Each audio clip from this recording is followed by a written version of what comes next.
First, we'll go over the client background, just as a little refresher. This client, Alex, her age is like 5 years old. She has an autism spectrum diagnosis, level 2. The current services she receives are ABA therapy, speech therapy, and occupational therapy. The primary areas of concern are communication deficits, especially in expressing wants and needs, behavioral challenges such as tantrums, elopement, and physical aggression, some social interaction difficulties, including sustaining peer play and responding to social cues. And her strengths and interests are that she enjoys parallel play, and she shows interest in peers, and she's shown progress in using an AAC device and increased verbal commands with prompting. So the ABA company that Alex goes to uses behavioral skills training to train the staff. So we'll talk about BST. BST has 5 steps. The first one is introduction. So we'll clearly explain and describe the target skills or behaviors.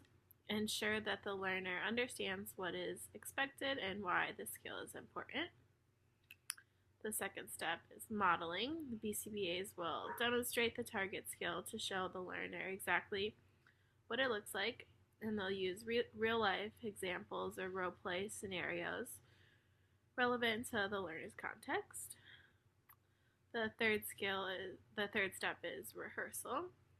So BCBAs will provide the learner, the RBT, with opportunities to practice the skill, observe their performance, and encourage repeated practice to build confidence and fluency.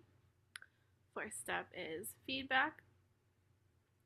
They will offer immediate, specific, and constructive feedback on their performance, and BCBAs will reinforce correct behavior and provide guidance on areas that needed improvement.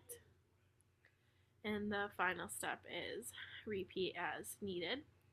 BCBAs will continue rehearsing and giving feedback until the learner can perform the skill independently and accurately.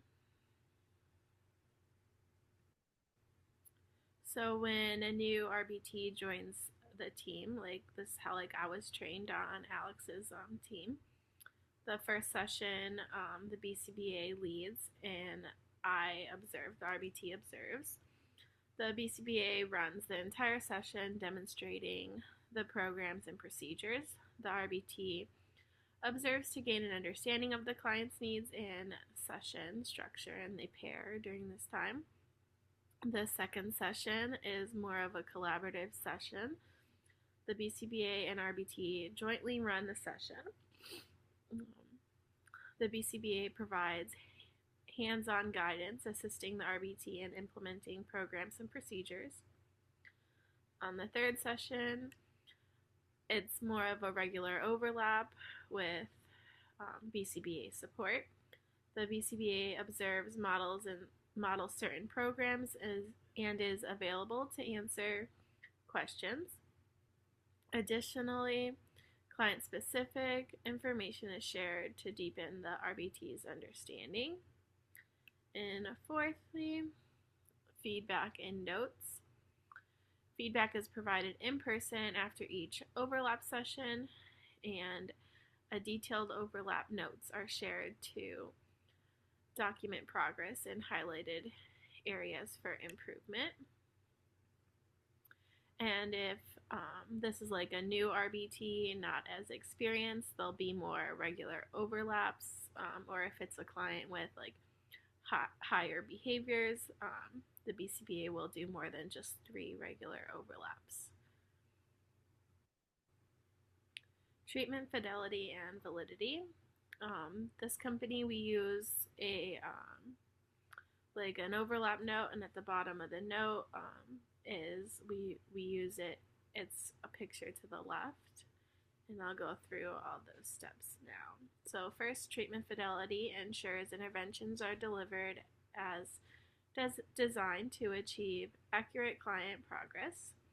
It's measured through overlap notes created by BCBAs during session overlaps.